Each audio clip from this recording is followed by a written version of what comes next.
Hi everybody, this is Rhys Barber from Audiology Associates. Thanks very much for watching our YouTube video again today. We've got two earwax removals in this video for you today. We can see this first one. Actually, they're both quite dry waxes, but you'll get an idea with this one. Now, I really struggle to think of an analogy for the sort of texture of this wax here. The best I can come up with is, magic sand, kinetic sand, I think it's called. The kind of sticky sand stuff that kids play with. They can mold it into different shapes. It's kind of like that, but imagine that just a little bit drier. So what we've got is like it's a little bit pliable. It's also a little bit brittle. It's a really odd consistency, this one, but really blocking this ear canal up. So the patient would have been experiencing quite a few hearing issues, and that tends to be the most common side effect that we see from wax. You can get a few. You can get sort of mild hearing loss, dull sort of aching sensations or a bit of earache. You can notice increases in tinnitus and things like that as well. So lots of different things you can get as far as the wax is concerned. So you can get a few of those, obviously without the hearing issues, but this particular patient did experience some hearing issues. So we're using the job, you can see what I mean about being brittle there, just bits falling off as we lift it up. So we're using the Jobson horn just because it's great for this particular consistency of wax. It's really, really good.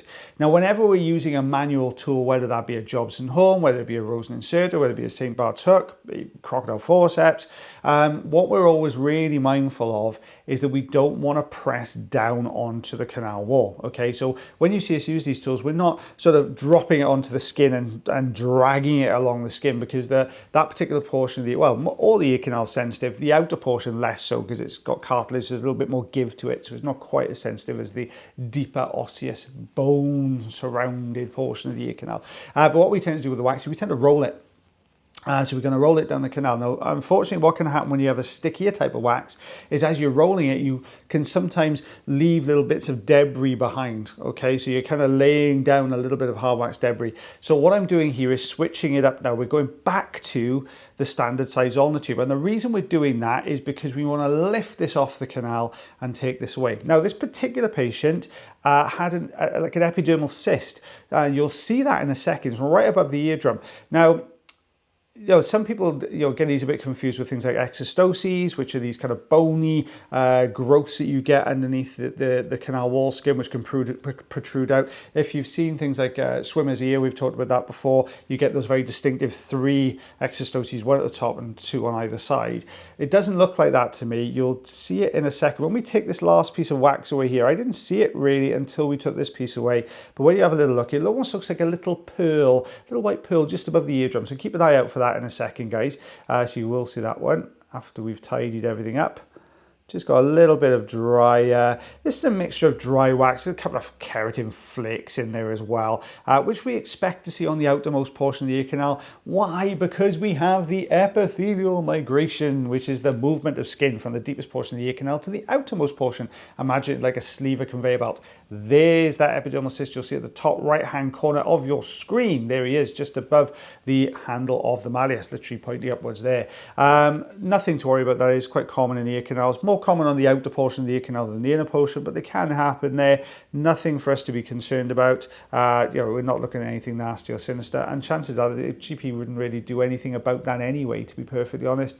They would just kind of leave it, and only if it was causing any problems as far as hearing was concerned would they address it. So nothing for us to worry about there, just something for us to keep an eye on when they come back through for the next wax removal. So we're into the second patient of the compilation. While I'm at this point of the proceedings, if you do enjoy the videos, don't forget you can like, heart, share, follow and subscribe for me. That'd be absolutely fantastic. And if you do have problems with your ears yourself, in the description on the video here, you will see a little link called Linktree link. And if you click on that, it will take you through and give you different options about what you want to know about us. One of those is to check out the website, and you can give us a call and you can book yourself an appointment to come and see myself or the lovely Mr. Taylor Green.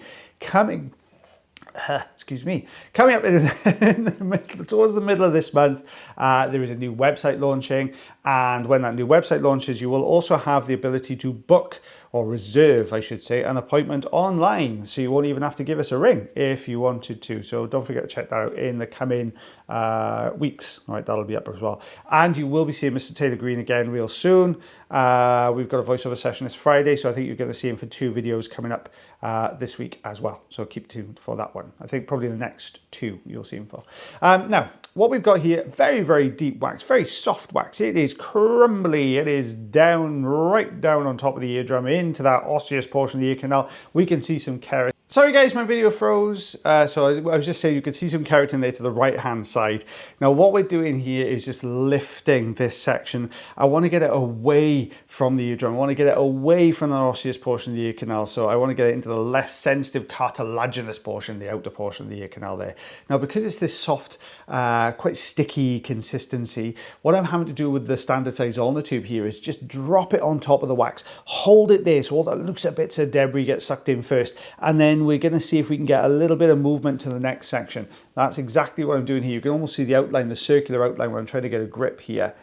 I want to try and pull this down. There we go. I can see a little bit of movement, so I'm just moving up slightly.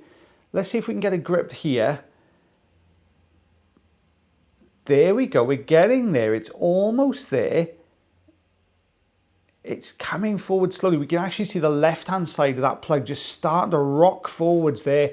Now, the difficulty I'm going to have here is the actual entrance to the canal is a little bit on the narrow side. It's basically the cartilage start to fold over slightly on the outer portion of the ear canal. It can happen a little bit when we get a bit older as well. Just the cartilage relaxes, and it's one of the few things that just keeps growing in our bodies. But we got it here, so we're going to have to wrestle this out now. So we're going to take a little bit of get a good grip here, give it a bit of a wiggle. Let's see if we can get this out of that ear canal. There we go. It's starting to move. Almost. There you go. Out that portion comes. We're going to take a good look beyond that. I think there might be another little piece just inside. Nope, we're a bit further in. So we've got this deeper section now. We're just starting to tidy everything up. We've got this little strip of keratin there, just coming away from the canal wall. Not unusual sometimes to find keratin at the junction. So if you imagine, we talk about these two portions of the ear canal. We've got the osseous, the bony portion, the cartilaginous, the surrounded by cartilage portion. Now they obviously, there's no gap in between them, so they butt up against one another, okay? And what you tend to find is the point where they meet, you get a little kind of lift there, and that's what they call the isthmus. Now it's really not unusual for we talk about epithelial migration. I talked about loads recently, that movement of skin from the deeper to the outermost portion of the ear canal. It's got to go over that bump. So imagine that like a little speed hump, all right, speed bump.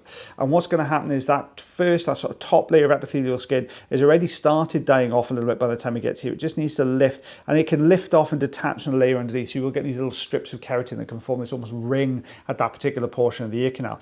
Now, eardrum did look a little bit on the dull side. The light reflex, if you notice, that was a little bit wobbly. It wasn't that lovely sharp pizza wedge that we normally look at. Pizza wedge, pizza slice that we look at. Cheese wedge, pizza slice. It was a little bit sort of rough around the edges, a little bit wiggly around the edges as well, which shows me that the eardrum, maybe there's a little bit of a compliance issue, possibly a little bit of movement or pressure problems behind the eardrum can cause those kind of issues as well.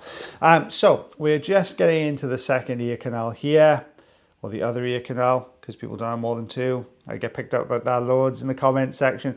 It's a Welsh thing. It's just something we would say here in Wales. So we're just lifting these pieces off.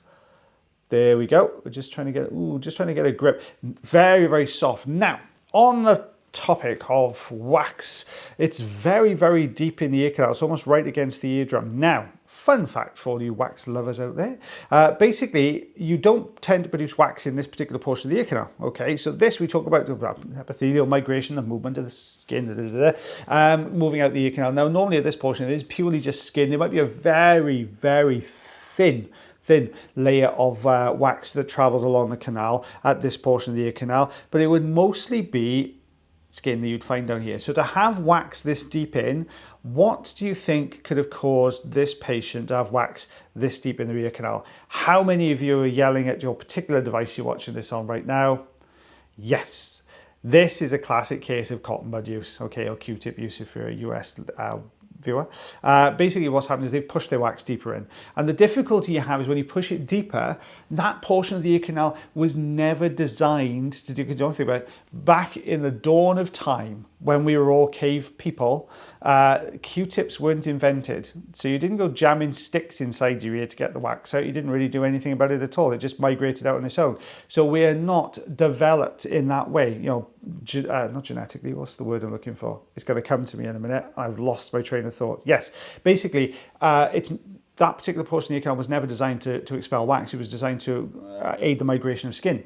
So if you get wax that deep, it's never going to come out on its own, which is why we say to you guys, don't use Q-tips and cotton buds. You're just causing more problems. It's just, and I know it feels nice, and I know you get a lovely deep scratch in your ear canal. I know all the reasons you guys say you love to use cotton buds. Yes, I understand that, but please stop using them. If you want that lovely deep scratch inside your ear canal, put your finger on the outside of your ear, shut your tragus, which is the sticky out bit by here, and give it a wiggle up and down, and that gives you the same lovely deep scratch, but you're not pushing anything in your ears.